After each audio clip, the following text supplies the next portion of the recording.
Hey everyone, welcome back to the Nerd Herder Show. From Over a Beer, I'm Rich. I'm Nick. And this is our discussion, and today it is the top of the month, so we are going to go over everything that's coming out this month, see what we're most excited about and what you guys are looking forward to. Let's do it. So you have the list? I do have the list. So we do this every month. We should also say, usually we pick like what we're most excited about, right? So in November, I don't remember what we were most excited about. I think I put Fallout for my game. Yeah. And that's all you've really played, so. That's all I've played. It's definitely, a highlight of November. And I think Spotlight was my movie, which I haven't actually seen yet. Yeah, me too. Yeah, I was really excited for So Spotlight. can't say on Spotlight. Fallout was definitely worth it. Did you have a game for November? Do you remember? Yeah, Battlefront.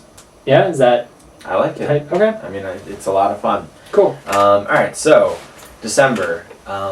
We'll start with video games. What's coming out? It's light. It's a light month. The holiday shopping, everybody, November was jam-packed. Mm-hmm. I feel like if even one of those big games had just waited a couple weeks, maybe it would have been beneficial. I get that you want to be in stores for Black Friday. Yeah.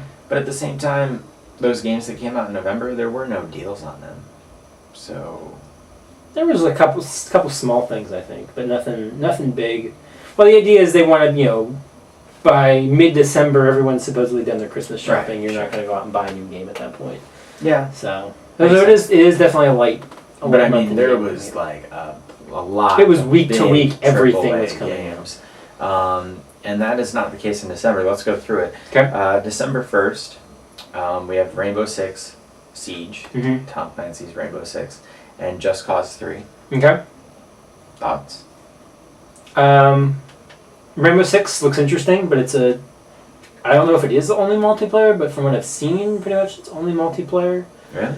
I don't know. Like the new thing? I don't know if it's just for the advertising, because that's the big thing. Right. I mean, it looks fun, but I'm not planning through walls. I'm not planning to pick it up. And then Just Cause 3, I've never played a Just Cause games, but again, it looks like a lot of fun. Kind of a bonkers open world type game, but I'm still catching up on everything from the last 2 months. I've never played one of those either. I'm not gonna jump in right now in 3.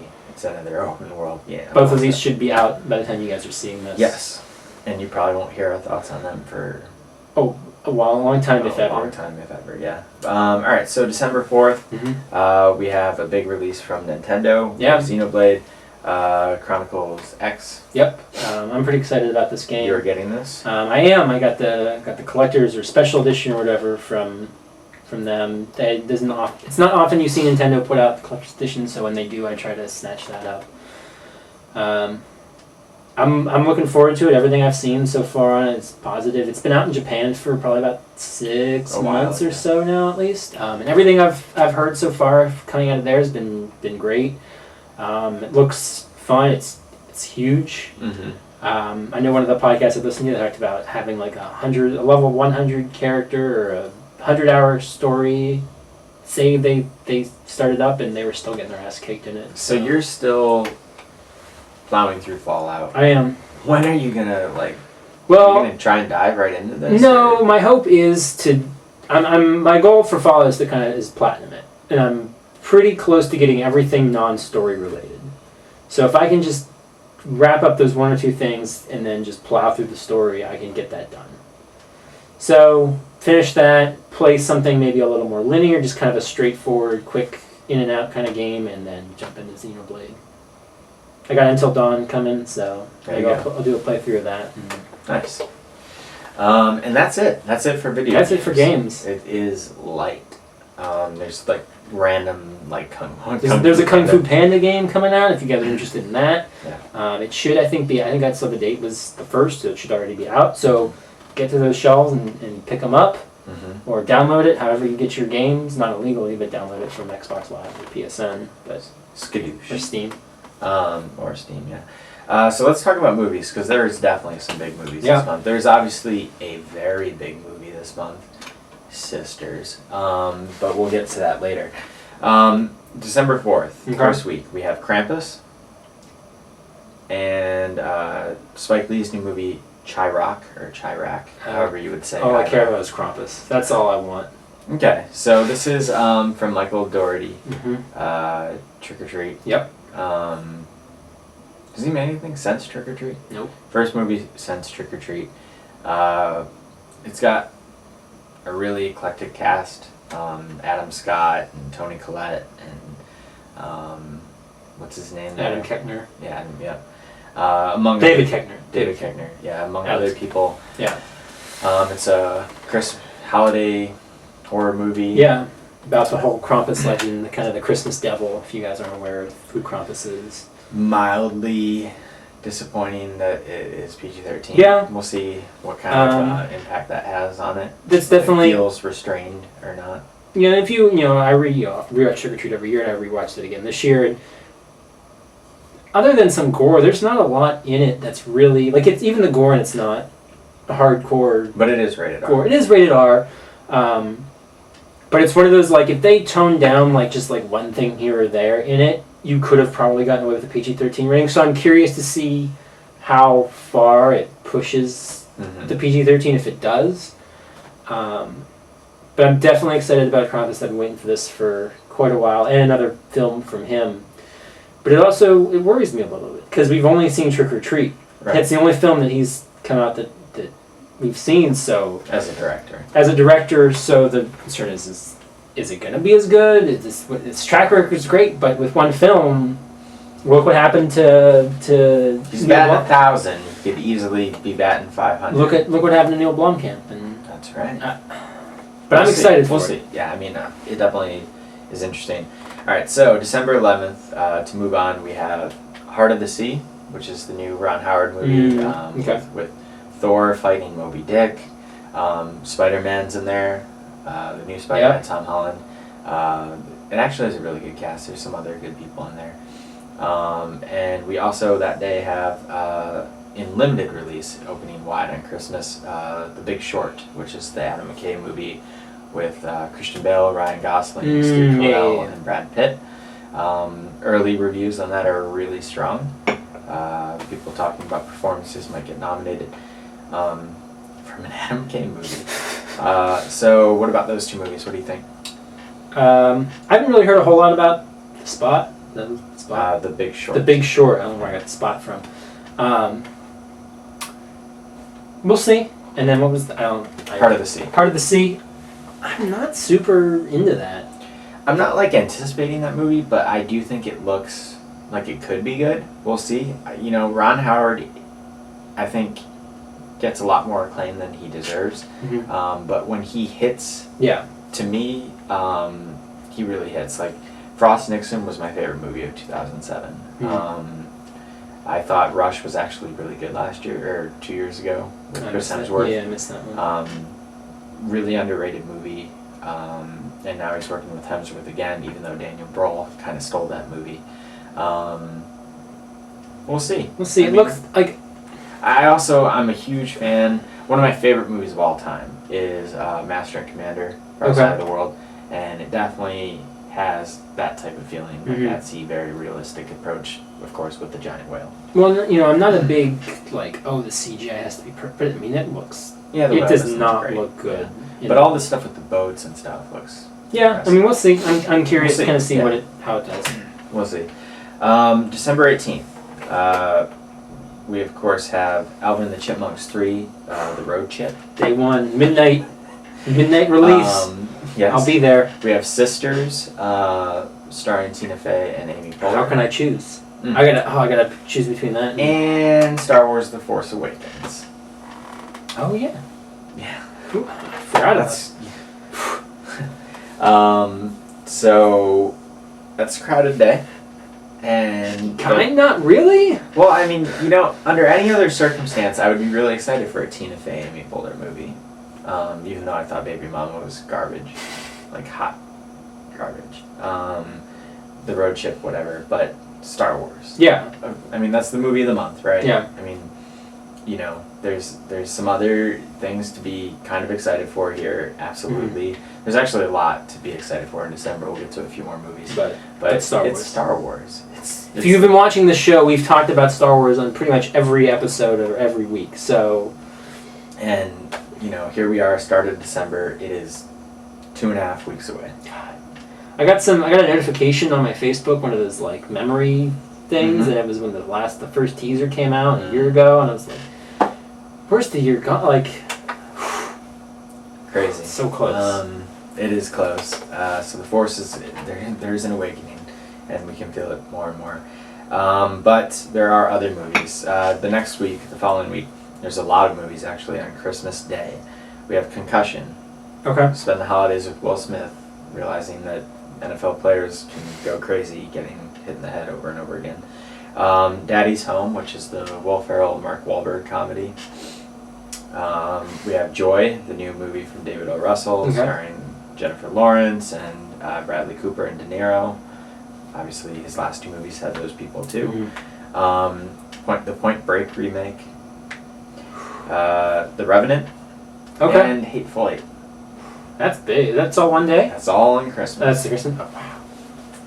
So, thoughts on that?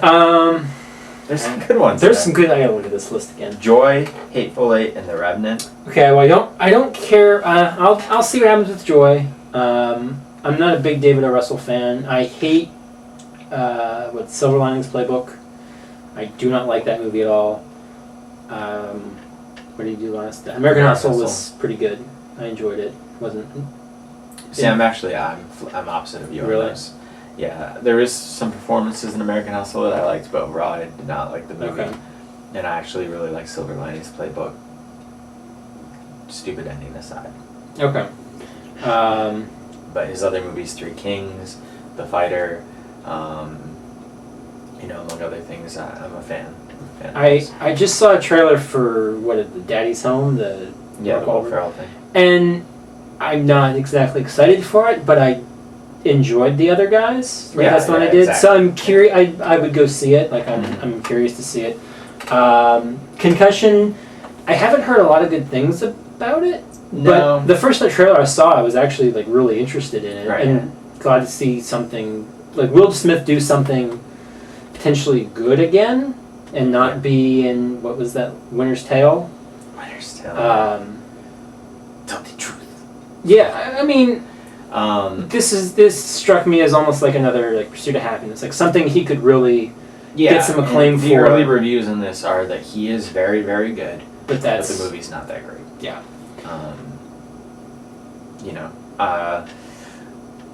I'm excited to see Will Smith be good again. Yeah.